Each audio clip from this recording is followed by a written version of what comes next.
Hello, everyone. I have felt for some time that I should do a short series of videos on the current state of the world.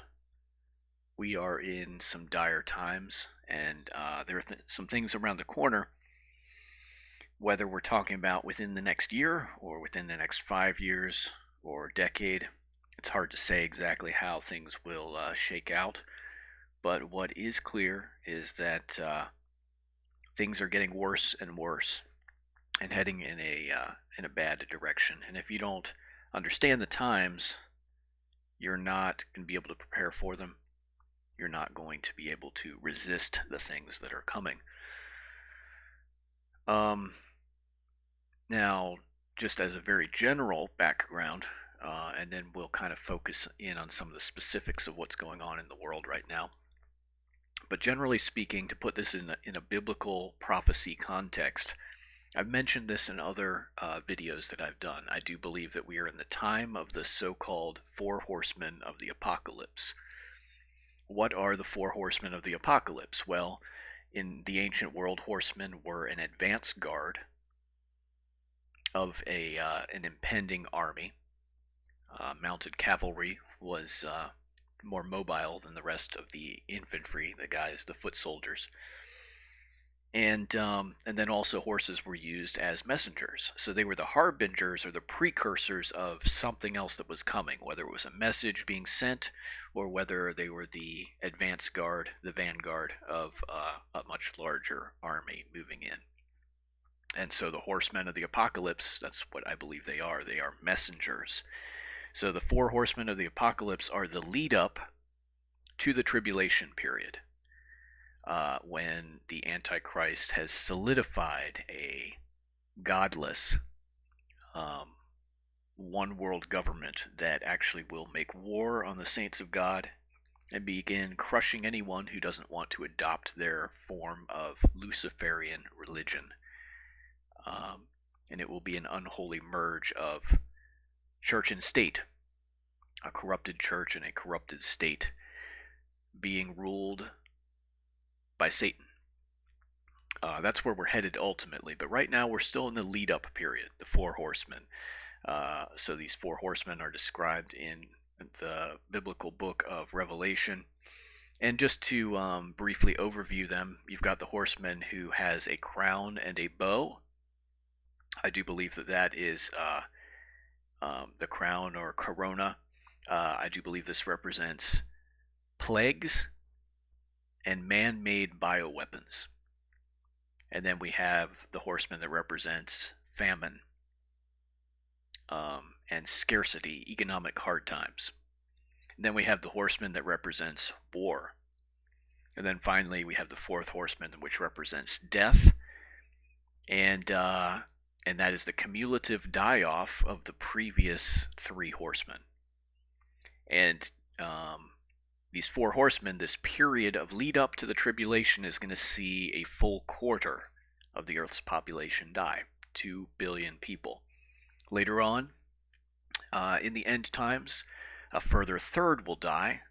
So, a quarter will die. That takes us from 8 billion down to 6 billion approximately, and then a third will die. So by the time everything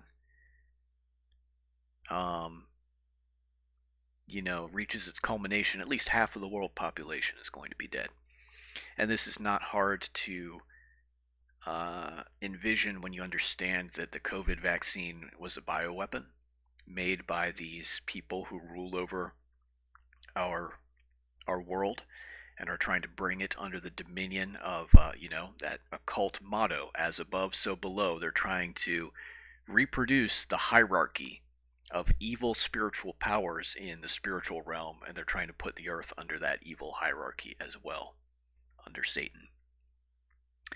And we now know that the COVID vaccine itself was a bioweapon, which was inflicted upon the population of the world as a response to another bioweapon. So we know COVID was manufactured in a U.S. lab. I believe it was in North Carolina. It was under the purview of the NIH and Fauci.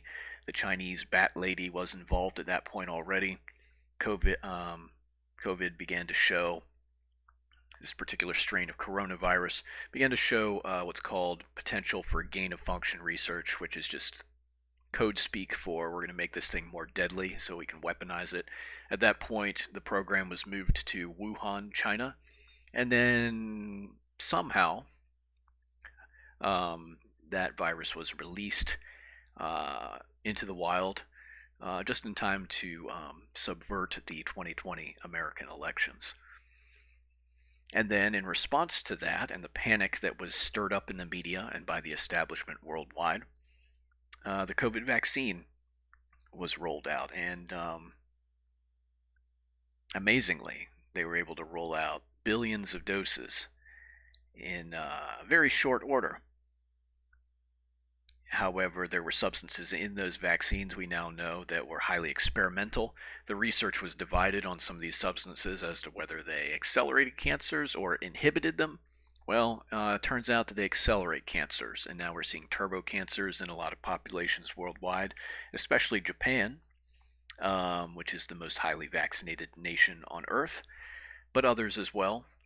Turbo cancers being powerful cancers that are springing up in young people and just overwhelming their immune systems. Documentaries like Died Suddenly highlight new phenomena like clots just filling up people's blood vessels and coroners pulling these stringy clots out of people that they've never seen before until the COVID vaccine was rolled out, and so forth. A bioweapon. And it's a bioweapon that's going to kill slowly over time. You're going to have more and more people dying suddenly and dropping dead from heart attacks and strokes and so forth. Obviously, famine and war are going to kill a lot of people as well. I do believe we're approaching a world war scenario because the Antichrist is going to come on the scene as a peacemaker, and he's going to seem to offer everyone their preferred flavor of New World Order, and that's how he's going to get everyone in the fold. You understand that everyone is waiting for this hero to come on the scene. The Buddhists are waiting for their hero. The Muslims are waiting for such and such an imam that was prophesied. The Jews, because they rejected Christ, the true Messiah, are still looking for a Messiah, but they do believe he's going to be a secular leader of a world empire, and that he's going to make Israel the premier nation of that empire. And then, of course, you have various other nations that are looking for to build their own version of a new world order. Well, this Antichrist is going to come on the scene, he's going to make peace, and he's going to make tons of promises to everybody. Well, he's going to break a lot of those promises eventually. But this is where we are in the biblical context. So we're in this time of the horsemen. Christ said that during these times you're going to see wars and rumors of wars, but the end is not yet. And we don't know how long this period lasts. It could be decades. But I do expect that certain things will happen during this time. I do think that the fall of the United States and its loss of sovereignty will be one of those things. I have reasons, strong reasons, for believing that, which I will share in a different video. But understand that this period of the horsemen, it is really just, while it can be construed as God's judgment, ultimately it is the consequences of evil human leadership, by and large. Now you can argue that that's still God's judgment. It certainly is. But it's not direct judgment of God. Not yet.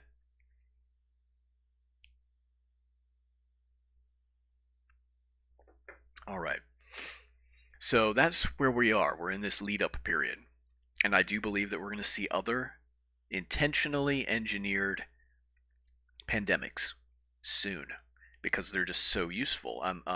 You know, that crowned rider, the rider with the crown, or the corona, and corona means crown in dozens of languages around the world, including English, by the way. Coronation, the crowning of a new monarch. Corona is a crown. And a bow is an airborne weapon. And the role of the crowned rider with the bow is to go forth conquering and to conquer. He's taking sovereignty away from the people and consolidating power under the evil establishment that is rising worldwide. We are in the midst of a worldwide communist takeover. And that leads us to this quote. This is Albert Pike. He was a Satanist, a Luciferian. He was a Democrat. He was a founder of one of the iterations of the KKK. He was a Confederate general, and he was a Freemason. He actually took Scottish Rite Freemasonry and reformed it into the extremely satanic organization that it is today. And this is a quote from him, Albert Pike. Listen carefully.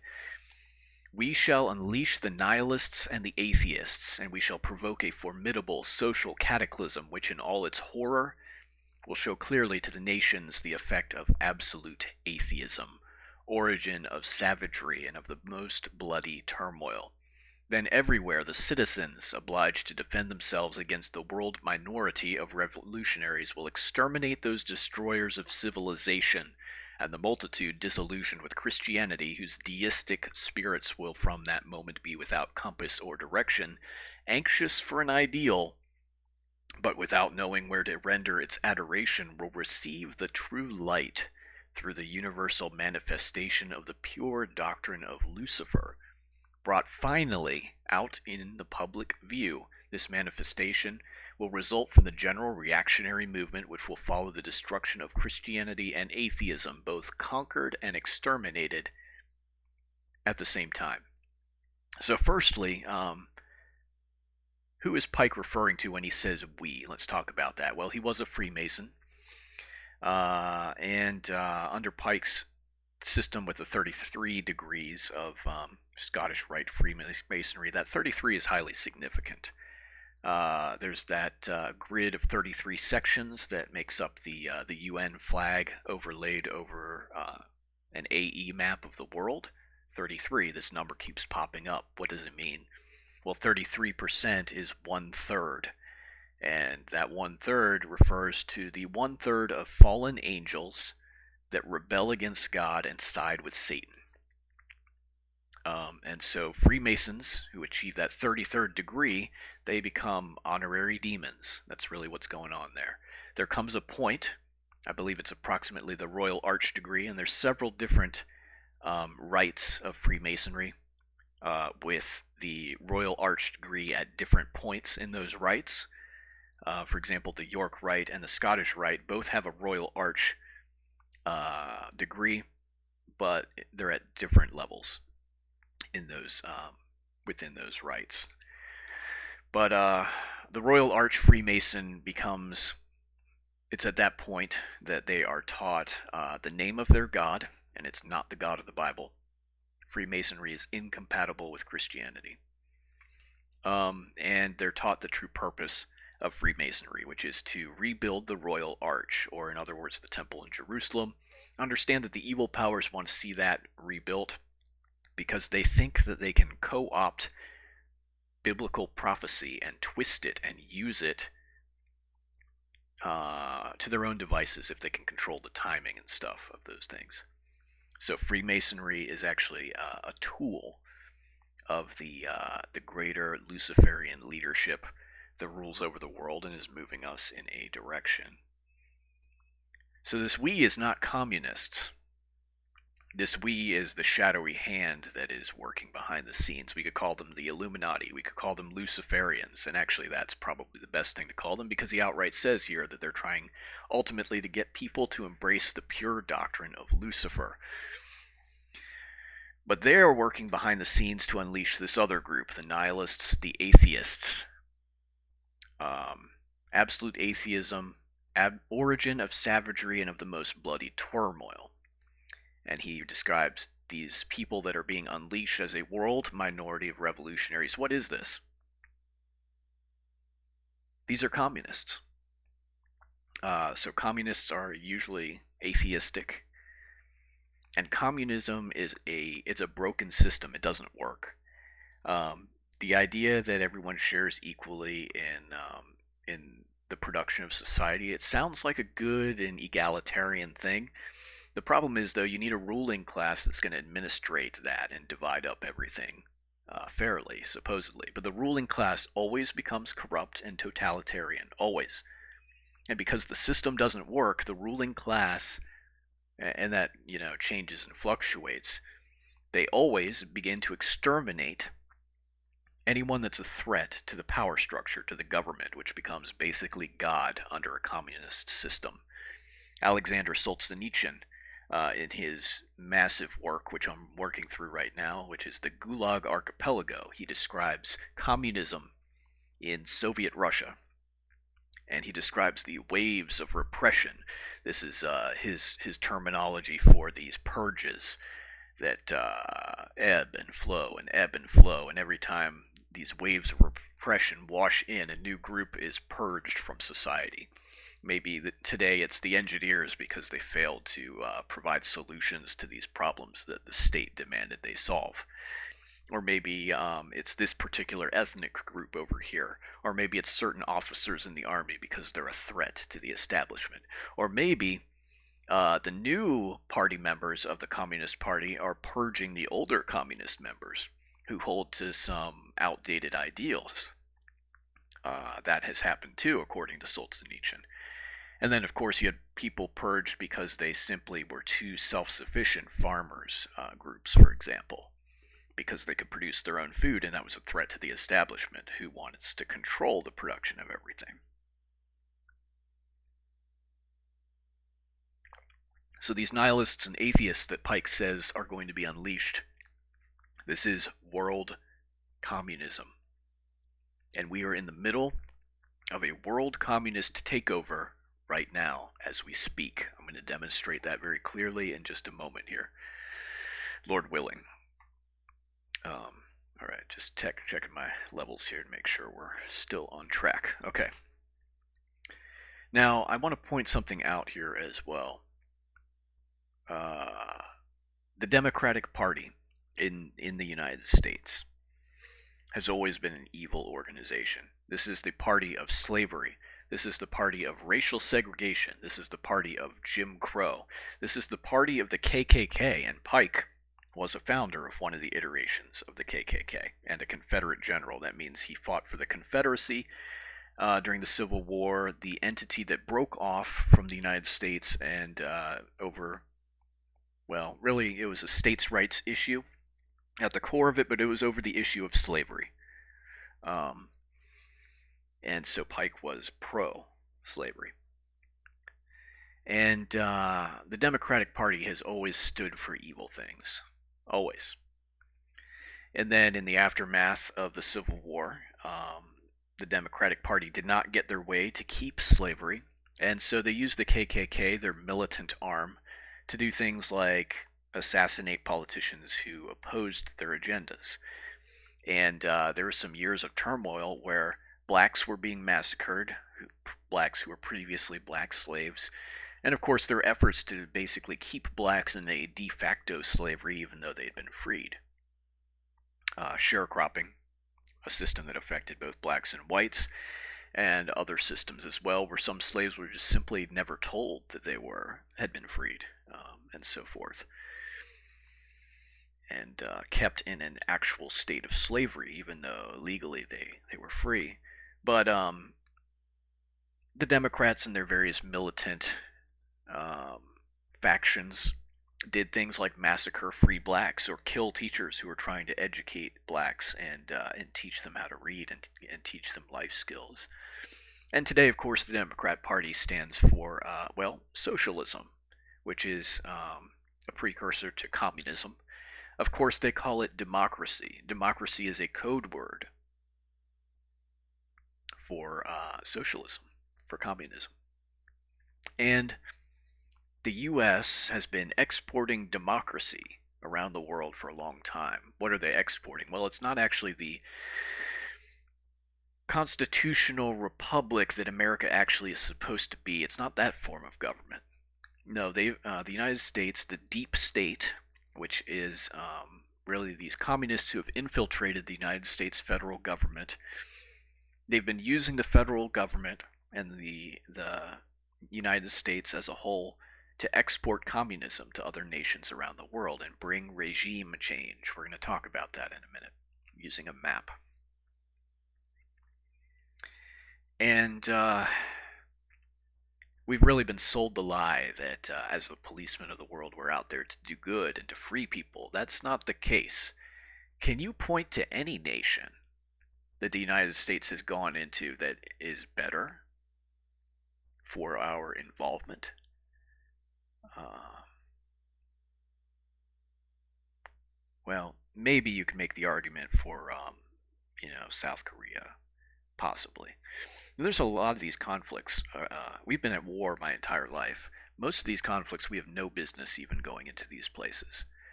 Um, and wiser people than our current leadership, one of the founders actually, I think it was Jefferson.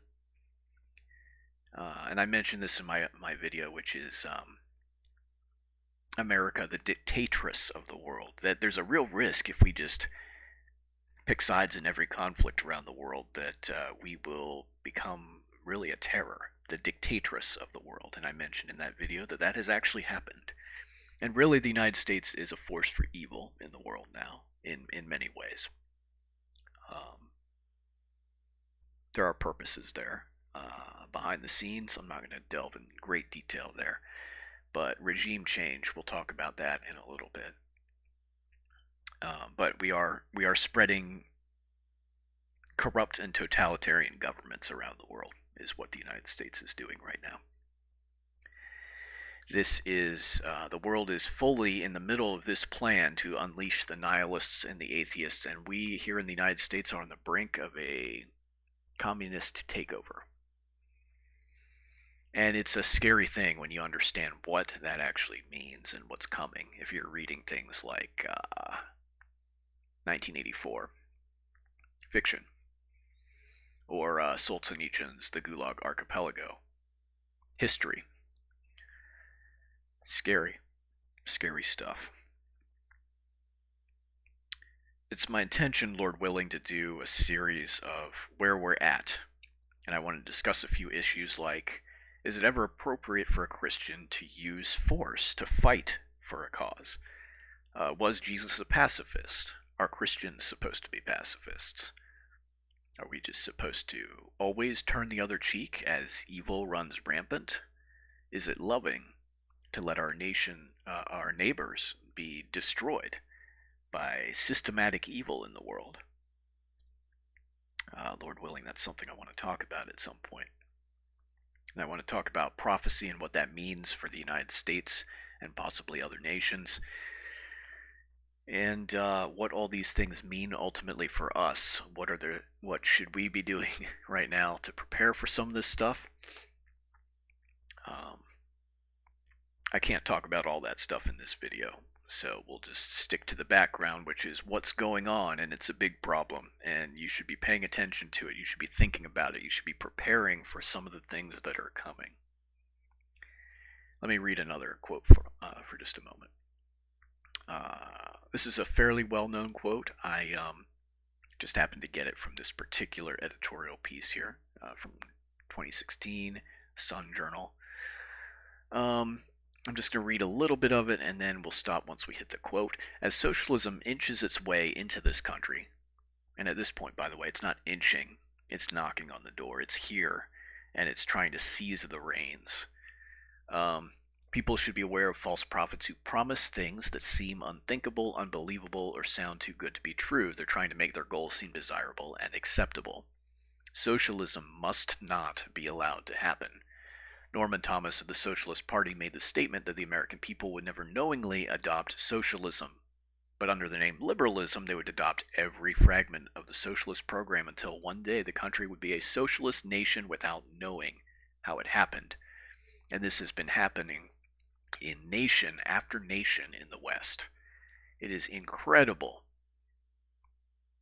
how far-reaching the influence of socialism and communism is now. This is one of the greatest lies that Western history books taught, that we defeated communism. Rest assured, we did not. Not at all. Not even close. Let's take a little break and talk about communism. So there's a lot of communist nations around the world. We got Cuba right there. Communist nation.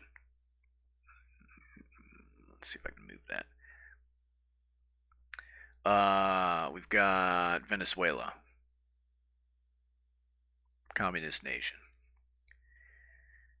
We've got Brazil, communist, hardcore communist, just took power there due to a fixed election. We'll talk about that in a little more detail in a moment.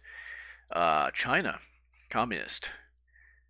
Russia is technically now a federation. They are not communist anymore exactly, but there's still a powerful oligarchy there, and that traces their roots back to the Soviet Union, and their influence is still felt.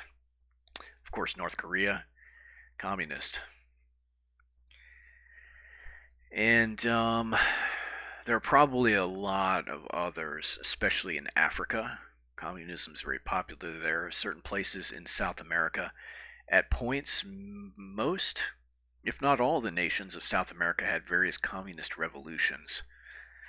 And a lot of the Central American places as well. Basically, it was exported by Castro. Castro was threatened by one of his sort of family members, who was, what was that young guy's name? Che Guevara.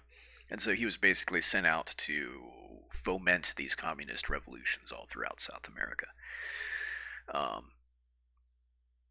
Let's just put it this way: some very large, powerful nations, probably billions of people, are under communism right now, and it's overt communism.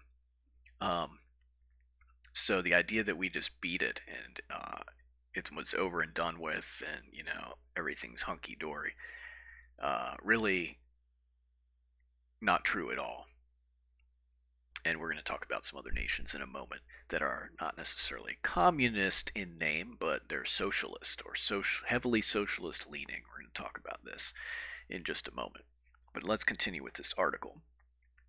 But the idea here is that socialism and communism, if we just try to sell those things, this guy says, it's not going to happen, but we rename them. We rename them to liberalism and democracy. And that's what the Democratic Party has done.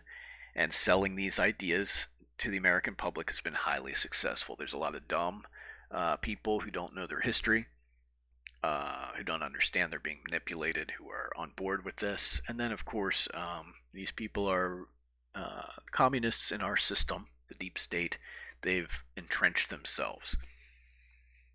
They control a lot of judges and union leaders and teachers and government officials and election workers and companies that make voting machines. And they can sway elections. They did in 2020. For the first time that I know of. Now, it may have happened. There may have been influence. There almost certainly was influence in previous presidential elections. But 2020, it is absolutely 100% certain that the elections were fixed. They were stolen in the United States. And elections are being fixed around the world by these voting machine companies like Smartmatic and Dominion. And by the way, Dominion, so Smartmatic is known to have links to the CIA and to fixing elections in various countries. And Dominion swore up and down, that's the company that makes voting machines for the majority of the U.S., that they didn't get any of their technology from Smartmatic. Well, when you really dig into it, Smartmatic divested a bunch of technology into another entity, another company, and then Dominion acquired that company. So yeah, Dominion's correct. They didn't get anything directly from Smartmatic. They used a middleman. But those two, Dominion and Smartmatic, they are poisonous fruit off the same tree, so to speak. They're the same thing. Their purpose is to be used by the CIA and other evil entities to fix elections worldwide. Anyway, let's continue on here. During the 1920s, here's the quote that I was getting at. Alexander Trachtenberg of the Communist Party USA was quoted at a social gathering as saying, "When we get ready to take the United States, we will not take it under the label of communism. We will not take it under the label of socialism. Those labels are unpleasant to the American people. We will take the United States under the labels we have made very lovable: liberalism, progressivism, democracy. But take it we will. And one leader of the former Soviet Union did say that regardless of whether the Soviet Union fell or not, America would be taken from the inside out by communists. And this has very much happened. By the way, modems in Dominion voting machines are made in China. Modems in Dominion voting machines are made in China. Now, Eric Coomer, who was, I think, the CEO of Dominion at the time of the election steal in 2020, he swore up and down that Dominion voting machines could not be connected to the internet. Guess what? That was a bald-faced lie, because then later a video surfaced of Eric Coomer doing a product demo to these various election officials of Dominion voting machines, showing the different ways that they could be connected to the internet. And the modems are made in China.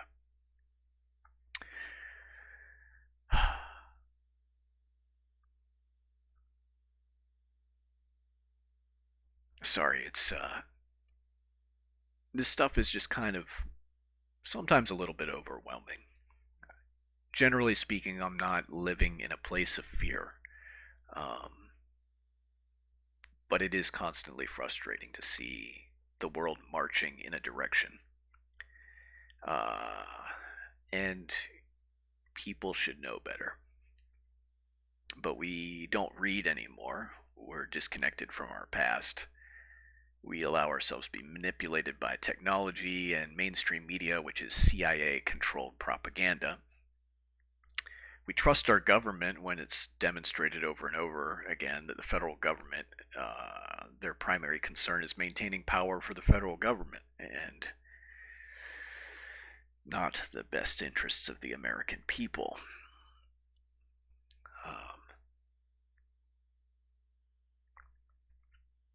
But let's carry on. I want to go back to this map and just show you exactly the status quo and how bad it is. So Brazil, interesting case. So in 2020, in America, the elections were fixed. Currently, America, the United States of America, is being ruled over by an illegitimate regime. And China helped a great deal in getting Biden and Harris into power. A great deal. We've got COVID, thanks to them. And then there's the whole voting machine thing. Like I said, the modems were made in China. Dominion, their programmers were based in Serbia. And this was proven by LinkedIn, where all these programmers had their resumes. And then apparently Dominion started to scrub a whole bunch of stuff from the internet. And in one day, all the Serbians pulled their profiles off LinkedIn.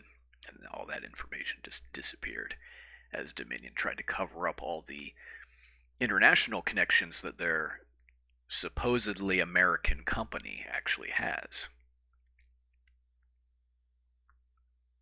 Anyway, Venezuela. Now let's continue with Brazil, because it parallels what happened in the United States shortly after we had our fixed elections here in the U.S. And keep in mind that after the fixed elections in the U.S., we had January 6th. People knew what had happened, and we went and we protested in Washington, D.C. But the establishment had already made plans for that. They'd set a couple different bombs with the intention possibly of detonating them in case they needed to create a disturbance. But as it happened, there was a disturbance. The Capitol, what I call the Capitol surge. Some people call it an insurrection, but people weren't armed there. But yes, there were, we now know, hundreds of federal police officers mingled in with the crowd, instigating things. Antifa was also there. They had a protest planned the same day, and these forces kind of hijacked the patriotic protests, instigated the siege, if you want to call it that, on the Capitol.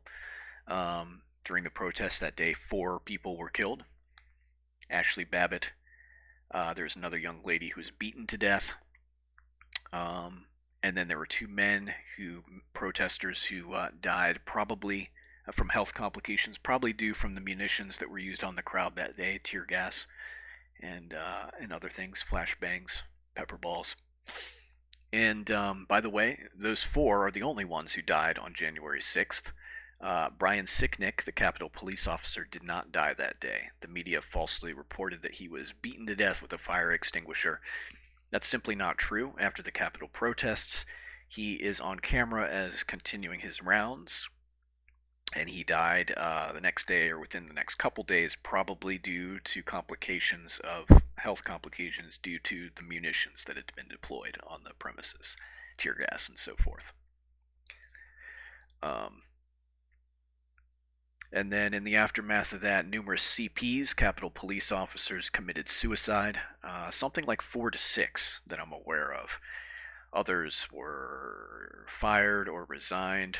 Many have come forward and have said that there was an intentional failure of communication, coordination, and leadership on that day, basically allowing protesters to get into the Capitol building.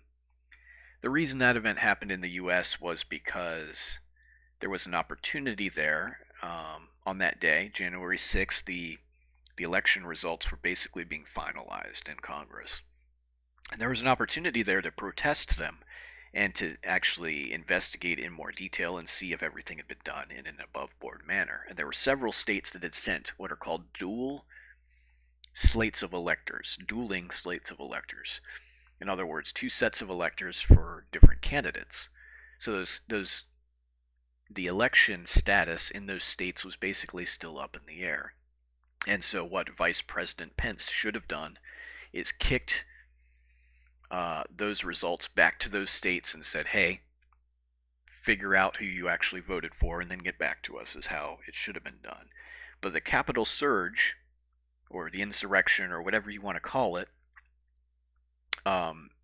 basically gave Congress an excuse to cancel those proceedings where they were examining the results of the election, and instead finalize the results of the election in a special session where they did not have to do things like give time to examine the election results and verify them and make sure that everything had been done in an above-board manner. That emergency session that took place later in the day allowed them to subvert some of those rules. So they needed a disturbance in order to do that, and the Capitol riot, protest, whatever you want to call it, that served as an excuse to have that special session of Congress. Now, if everything had been completely peaceful, there'd been no riots, and no one had gone into the Capitol, the establishment would have detonated one of those 2 explosive devices that had been planted in D.C. and used that to get the same effect. Brazil went through an almost identical process. Fixed elections where a hardcore communist, Lula, I think his name is Lula da Silva, something like that, was against Bolsonaro, if I remember correctly. It's been a while, so don't hold it against me if I get the names wrong. But one was a hardcore communist who said his heroes were people like Hitler and Mao and Stalin. I mean, this guy actually outright said that stuff. And Bolsonaro was a figure very much like Trump. Loved by the people, patriotic, loved by the military. Well, their elections were fixed. And everybody knew it. They had some of the biggest protests. I believe this was around 2022, somewhere in that vicinity. They had the biggest protests in history. We're talking millions of people out in the streets protesting the stolen election in Brazil. And it was expected that the military was going to rise up and take out the communists, but the problem was Lula was very well connected with the judiciary, and actually, because he'd been convicted of certain crimes and spent time in prison for them, he was not legally able to run for president, but he had crooked judges that he got to basically strike his conviction from the records so that he was able to run. So everything was just being done in an incredibly dirty fashion. And they had An event very much like January 6th, where their people went and protested at the seat of power in Brazil. It was used by the establishment to really crack down. Thousands of people were imprisoned, taken into custody, men, women, and children. Two protesters starved to death while they were in government custody. There was a lot of abuse. Exact same thing that's been happening to the January 6th prisoners here in the U.S., many of them still being held in prison. In the U.S., we're supposed to have a right to a speedy trial. Some of these guys have been held for years. Speedy trial? What a joke. So that's what happened in Brazil. Bolsonaro faced some assassination attempts. I know he was in exile, kind of, in the U.S. for a while. I don't know what's happened to him now. I think he tried to go back to Brazil. Don't really know what the status of that is, but Brazil fell. Venezuela, they had some elections pretty clearly fixed in favor of the the communists. Sorry, my voice is going a little bit. Long day at work. Bear with me just a moment.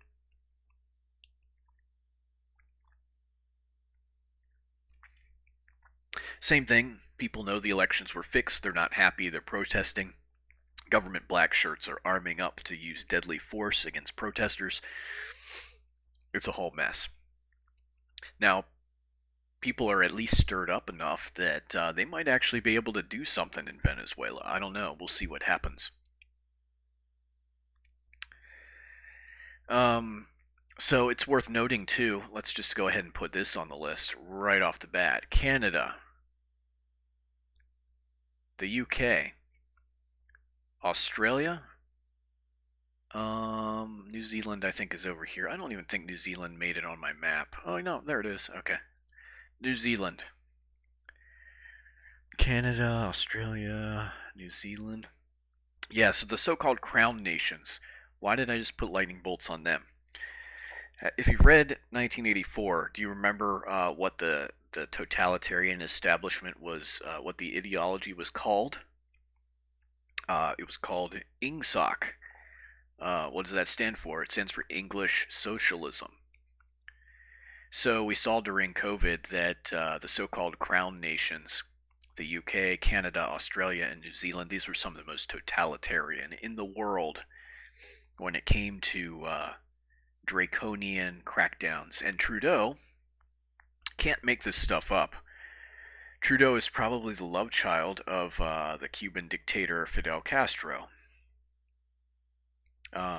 Dig around into that one.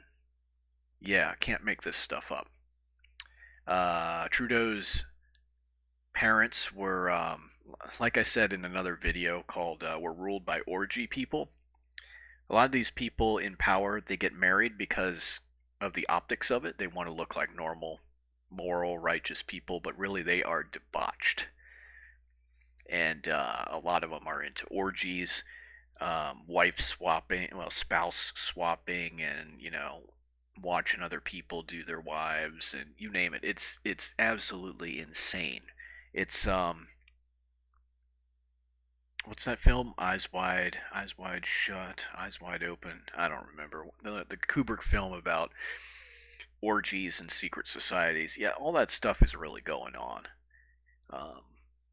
And the royal families and the ruling people over us. There are some weird things going on there. There are a lot of transgenders in these families and amongst the rulers who have been, not voted into their positions, but set up by fixed elections into these positions. There's a lot of transgenders in there. The transgender thing, they want the masses to embrace that because it helps with population control. You have fewer natural children being born. And you got to understand the people who rule us want to trim down the world population quite a bit. But then it's also a religious thing. The Baphomet has attributes of both male and female. This is one of the goals of Hermetic magic and alchemy, uniting the divine masculine and feminine in one body, doing away with, male and female as God established. Why?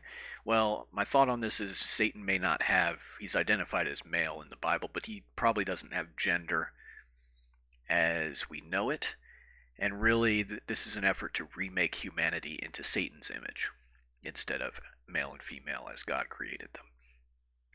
Okay, so we covered Brazil, we covered Venezuela, we're talking about the crown nations, UK, Canada, Australia, and New Zealand, totalitarian. Australia actually had camps where they put people during COVID against their will, quarantine camps. Canada shut down churches and used violence to shut down churches. And this happened in all these very draconian lockdowns, and they were used to especially suppress churches. Bars were open, strip clubs were open, but churches were being shut down by the establishment. And that is a characteristic trademark of communism. Absolutely hates religion. All religion, really. Read about some of the things that the Chinese communists have done to Christians, of course, but also Buddhist monks. Awful, awful stuff. Yeah, some of the stuff that China's done in Tibet, for example. But China has done terrible things to Christians too. Nationalist pastor was told by the communists, we expect you to renounce Jesus Christ.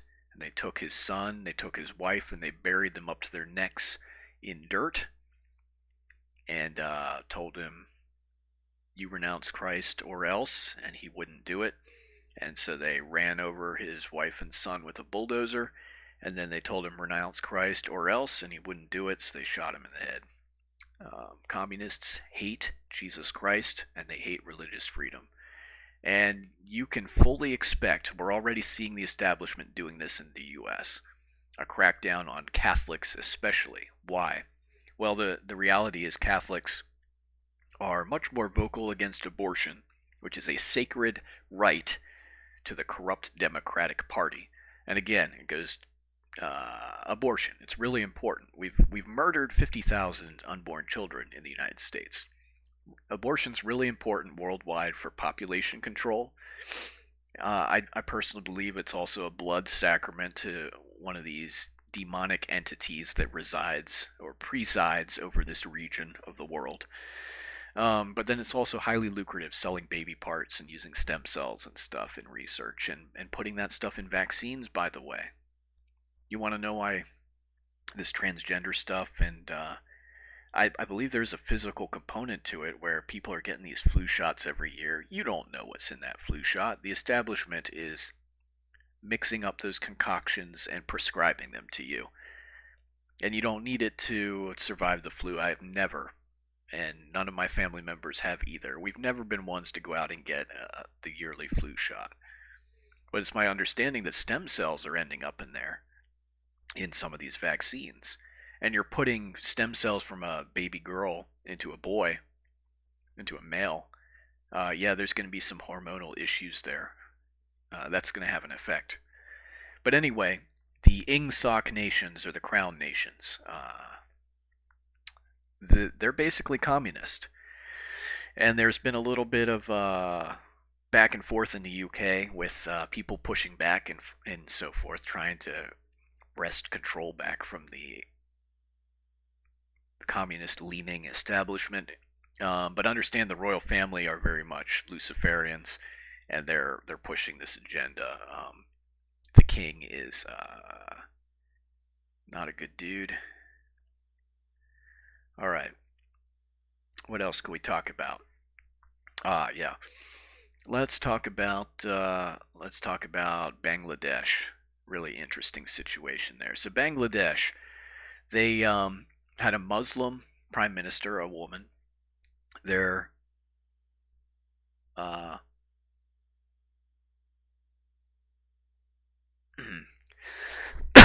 excuse me, sorry about that.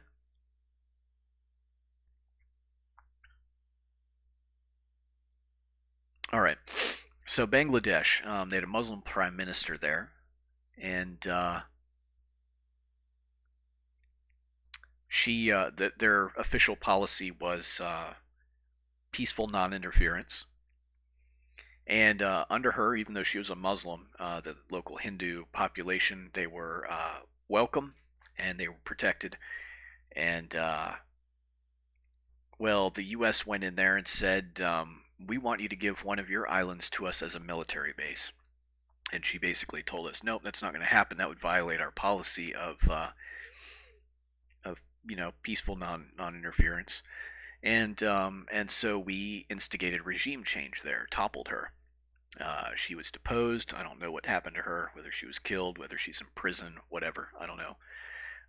Muslims are now out of control in that country. They're going around in gangs. They're killing Hindus.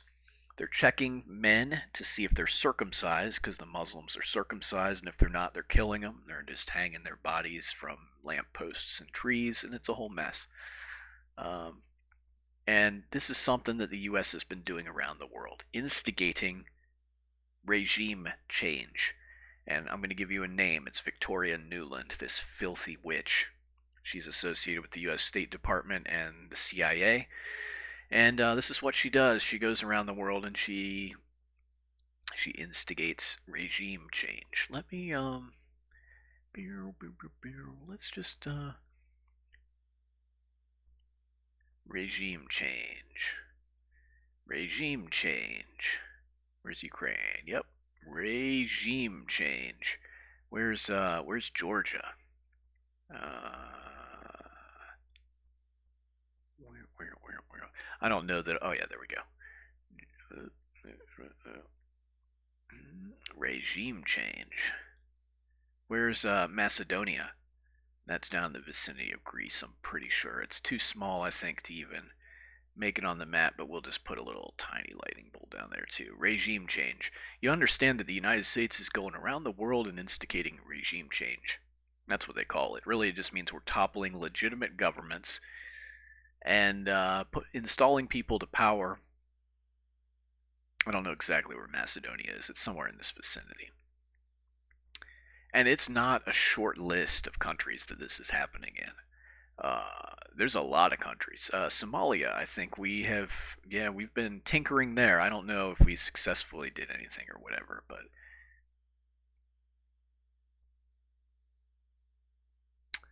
and of course, there are more overt means of changing the regimes in Iraq and in Afghanistan. So we'll just put some little lightning bolts there. Afghanistan was great. Remember how we sent a lot of our boys to go die there, and then Biden pulled out in such a way that we left billions of dollars worth of vehicles and weaponry there, enough to basically rearm Afghanistan, our enemy, arm an entire military with modern weapons. Remember that? That was great. Iraq. Yeah, so things aren't that great there either. I'm pretty sure that the government we set up basically was deposed after we pulled out. They couldn't hold their own, and I forget which organization it was that took over Iraq. Yeah, so we're it's a mess. Now, Afghanistan and Iraq, the war on terror, that's really interesting. This bears mention, and then we're going to talk about Ukraine just a little bit. Al Qaeda. So Al Qaeda was an organization, I don't know if it was outright created by the American CIA, but the reality is, and this is a fact, historical fact, the American CIA trained and equipped Al Qaeda to fight against the Russians when the Russians were in Afghanistan. So we were training and equipping Iraq. Then supposedly, we were training and equipping Al Qaeda. My apologies, I misspoke there. And then supposedly Al Qaeda went rogue and pulled 9/11. Okay, so they're the bad guys. Now guess what? Al Qaeda is back on the side of the West, our side, in Ukraine, fighting against the Russians again. Well, that is real interesting. It really makes me wonder if Al Qaeda all along was just a tool and puppet of the CIA, which would point to something that we all know if we've done our homework, which is that 9/11 was an inside job, pulled by our own establishment for a number of reasons. It effectively ended some investigations into billions of dollars that were missing. A lot of people got rich from the destruction of the building itself. It justified 2 foreign wars, which made more people rich. Scummy, scummy people. And when you begin to look and see, oh, the Bushes are best friends with the Obamas, huh, that's really interesting. I thought they were political enemies. I thought they were on different sides of the spectrum. No, no, they're all corrupt war dogs and evil, evil people. Um, let's talk South Africa. No, let's do Ukraine first. I did promise we would do that. Ukraine's really interesting. The 2014 Maidan coup. So, the United States, the West, really instigated a lot of these issues that are going on in Ukraine right now. So Victoria Nuland had a role in regime change in 2014 in Ukraine. And we eventually installed our guy Zelensky. Zelensky is an interesting character. So he was in school studying political science. And it seems that the American alphabet agencies came up alongside this guy and said basically, hey, if you want to succeed in politics, you need to capture the hearts and minds of the people. So he became an actor. And he was on this comedy sitcom called Servant of the People, where he, Zelensky, as an actor, was playing the role of president of Ukraine. Okay, interesting. Then he actually runs for real president of Ukraine under a political party called Servant of the People and wins. Huh. Can't make this stuff up. So a lot of upheaval in Ukraine following the installation of a U.S.-friendly government there, basically by the CIA, and so before Russia even stepped foot in Ukraine, these Eastern breakaway republics, there were many of them that had Russian-speaking citizens there who wanted those areas to leave Ukraine and join the Russian Federation. And Putin has been very clear that he intends to join all Russian speakers under the banner of the Russian Federation. Well, there was violence there in those eastern breakaway republics, and Russians were being killed by their own government before the Russian Federation even went in and instigated the special military operation. But Putin's goal was never to take all of Ukraine, it was just to liberate and annex those eastern breakaway republics. And the West has really just kind of gone haywire. And the reason for that is we have all these biolabs in Ukraine. It's a huge money laundering area, and it's a major hub for sex trafficking, sex slavery, and the porn industries. The United States of America produces 2/3 of the world's porn, and we get a lot of the meat for that from Ukraine. And so the West had dirty little secrets there in Ukraine that they didn't really want the Russians, I guess, seeing or getting control of or whatever. Plus, Ukraine is some of the most fertile land in the world, and there are nations that have their eye on it and have plans for Ukraine. I'm not going to talk much more about that at this point. But just understand that Ukraine's being intentionally depopulated right now. Young teenagers all the way up to old men are being drafted against their will to go fight the Russians, and they're just being slaughtered left and right. Ukraine's actually been depleted of men for a while now, and at this point, it's only Western know-how, manpower, special forces, and equipment that's keeping Ukraine going. The Russians recently came out with a statement saying, hey, we know that the Ukrainians have these nuclear dirty bombs. They don't have the ability or the materials to make these on their own. It's pretty clear that the U.S. has supplied them what they need to make these weapons. The Russians say they know where these weapons are, and they know that the Ukrainians intend to use them to target nuclear power plants in Russia. So that war is escalating. Because the West, Putin's tried to make peace now and call a ceasefire something like 2 or 3 times. And the UK and the U.S. keep shutting him down on that. All right, so let's talk about South Africa. So there's people there, the Boer, they're white farmers of Germanic origin, I believe, but they settled there hundreds of years ago, and they consider themselves to be indigenous now.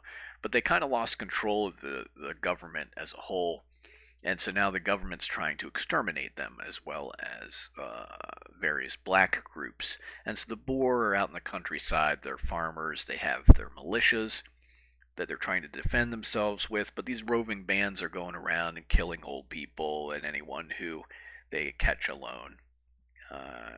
Same thing that these Muslim immigrants are doing, Muslim migrants are doing in much of Europe, preying on anyone who's vulnerable. And the cry of "Kill the Boer" is going out now, and the Boer are really, in a fight for survival. Kind of a preview of what we may end up seeing in the United States. Sri Lanka, after a very sudden regime change there, famine and chaos have seized the land. I don't remember exactly where it is, but there's 3 different nations in Africa. I believe it's Nigeria, Burkina Faso, and Niger. I believe that's. These nations have been trying to cast off European colonial rule, France specifically, I think, in that area. And the U.S. is there as well. Keep in mind that there were entire wars we fought in order to protect the colonial interests of European powers, like Vietnam. We had no business fighting that war.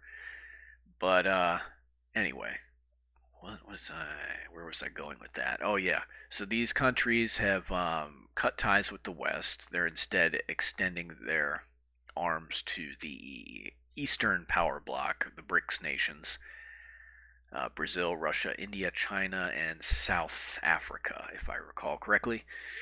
And the mainstream news media, to my knowledge, has not reported on this at all, but the U.S. had a military base in this region, and these countries just took it from the U.S. They basically said, we're holding all the U.S. personnel there hostage, and we expect you to turn over this military base, and we did. Just lost a military base.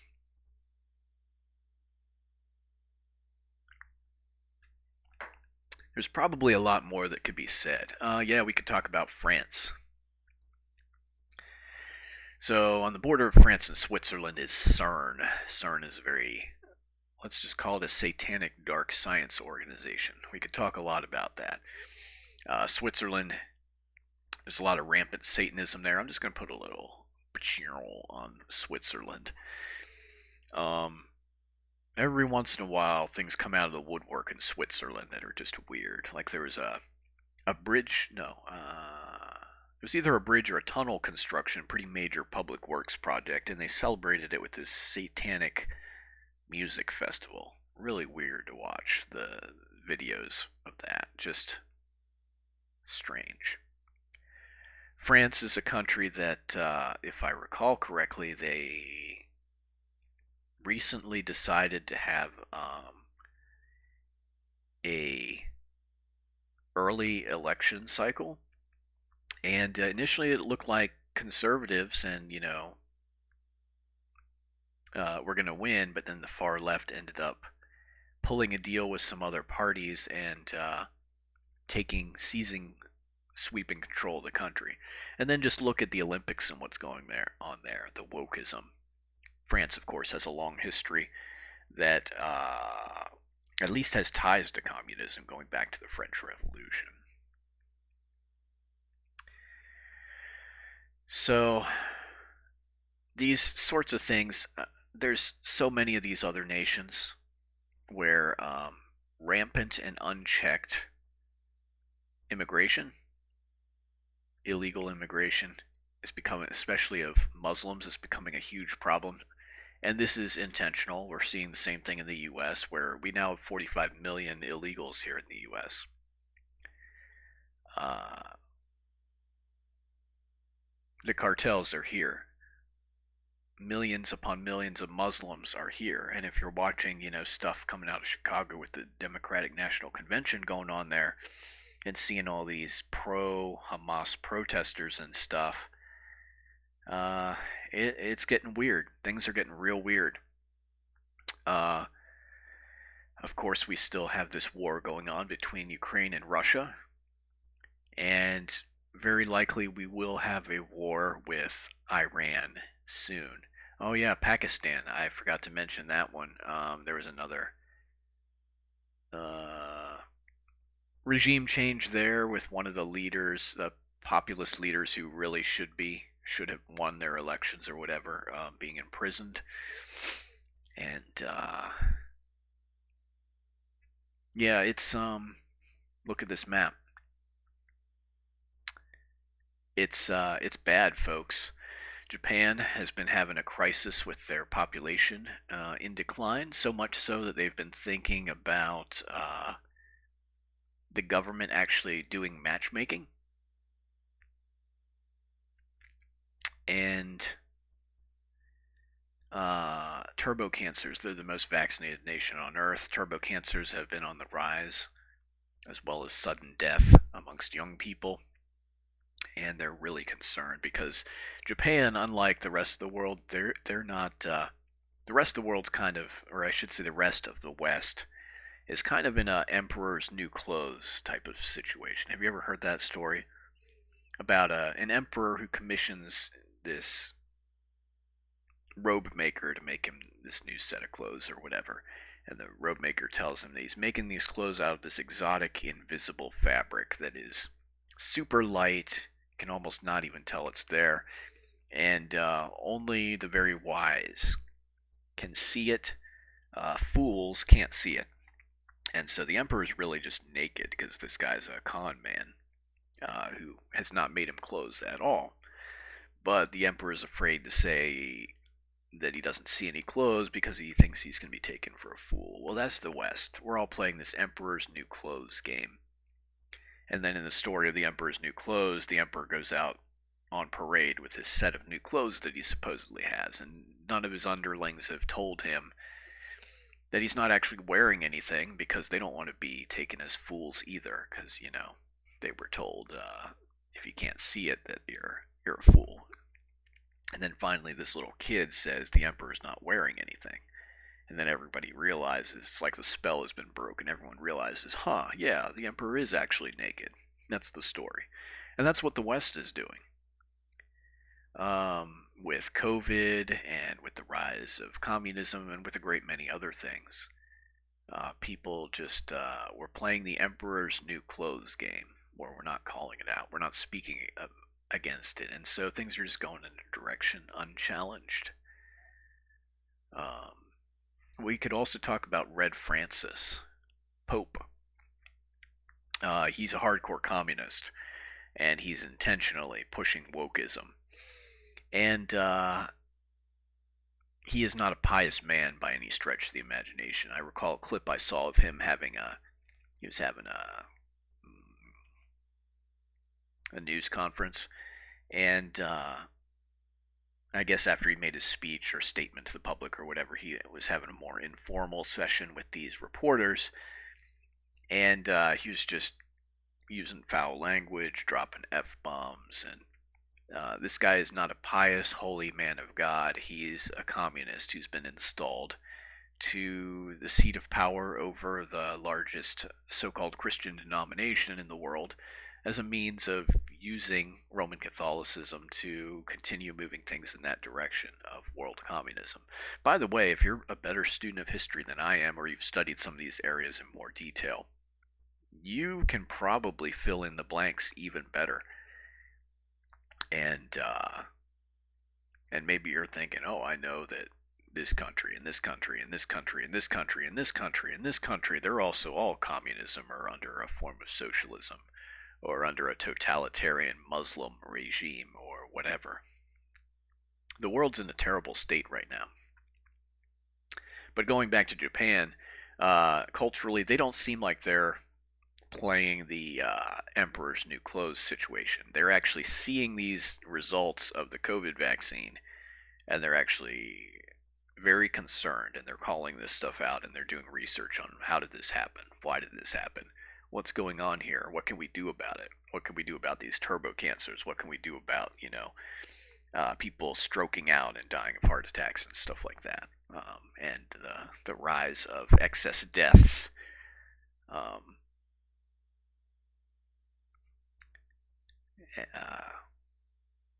They, at least, their government seems like they actually do have the well-being of their people at heart, which a lot of governments around the world have gotten away from. Anyway, I think we will close with that. My point is just that the world is becoming more and more totalitarian. Specifically, the world is it's going through an ongoing communist takeover right now. It is apparent when you really start looking at all this stuff and putting it together. So that's the starting point of our discussion. Lord willing, I'll have some more videos in which we will talk about what happens from here. This year is going to be incredibly important. Incredibly important. This election will determine whether we plunge into communism very rapidly in the United States, or whether we are granted a little bit of a reprieve before ultimately getting back to this point again in the future, where we will see if we plunge into communism at that point. We're in a bad state. I do think that if by some miracle Donald Trump becomes president of the United States, it may grant a brief reprieve and slow down the direction that things are going, but one man can't fix the broken federal government of the United States. And to my knowledge, no nation has ever resisted a communist takeover. But going back to Pike, a worldwide communist takeover, a world minority of revolutionaries, but they're just in the right positions, they're pulling the strings, they control government, they control the voting machines. They are a minority, but the great evils of a pure atheism is about to be unleashed on the world via these communist takeovers. I don't know if this plan can be delayed or for a little while. The reality is, though, that eventually the world will fall under the one world order of the Antichrist. It's going to happen. And this is kind of the roadmap of, where Pike, a very Satan-inspired Freemason, where he envisioned things going. A lot of this plan has already very successfully, the roots and foundations of it have been laid. I will point out that around the turn of the century, the year 1900 that is, a lot of evils arose around the same time. We did have communism become more prevalent at that point, but Darwinian evolution, that was something that really had a crippling effect on Christianity. Even though it's pseudoscience, it's pseudoscience is what it is. However, it gave people a sort of alternative Big Bang cosmology, or an alternative religious system, scientism really, which is science that's been elevated to the status of religion and mixed with bad science and really philosophy and theory. So you have Big Bang cosmology, scientism. That's one worldview, and it was really set up as a religious system in place of Christianity. And we've seen this, that there's more of an increase in occultism and paganism and mystery religion and secret societies and communism and things like that, and people have turned away from Christianity. Christianity has ceased to be as much of a powerful force as it used to be in the world. So people already turning away from Christianity, disillusioned with it, that's a good way of putting it, However, people do have a religious nature, deistic spirits. They believe that there is some kind of creator or God. Deistic just means that they believe that there is a creator or God, but they feel disconnected from him, like he's not active in their lives. And what's going to happen is people are already disillusioned with Christianity, and when these communist systems eventually are shown for what they are, horrors and origin of savagery and bloody turmoil, understand that communist regimes have cost tens, if not hundreds of millions of lives worldwide. Probably hundreds of millions, actually, if I think about it. It's astounding. Communism does not work. And the only way that once they've established power, that they stay in power is by slaughtering large numbers of people. But the world's already disillusioned with Christianity. And then we're going to see the evils of communism in all its bloody glory. It's going to be horrific. Absolutely horrific. And I do intend to fight. And when I say that, I mean I intend to fight. Take up arms if necessary to prevent this from happening. But it may happen regardless. But I'd rather die with a rifle in my hand than in a camp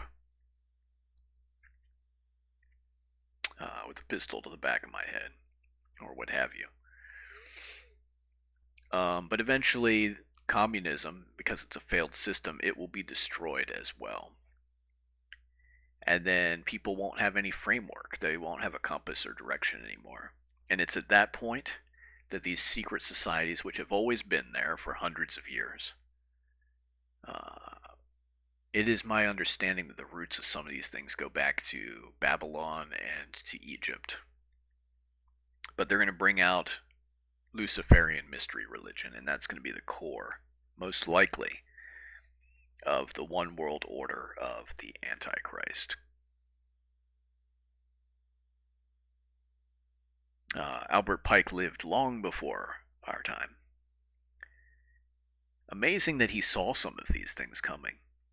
And really, I don't think that he just was predicting what he thought was going to happen. I do believe that the man was Satan-filled, and that he ultimately was disclosing some of the plans, the demonic, the satanic plans that, the evil plans that Satan and his forces have for this world. And they're following this plan, and it's going very well for them so far. They do intend to destroy Christianity, true faith, and they do intend to destroy atheism, because they intend to set Lucifer up as God. So they have to take out both of those things. Both of those things would stand in the way of Lucifer becoming the recognized God of this world. Alright, well, I hope you found this to be interesting. Thanks for your attention, I hope this has been valuable. I'll talk to you guys soon, Lord willing. Have a good one.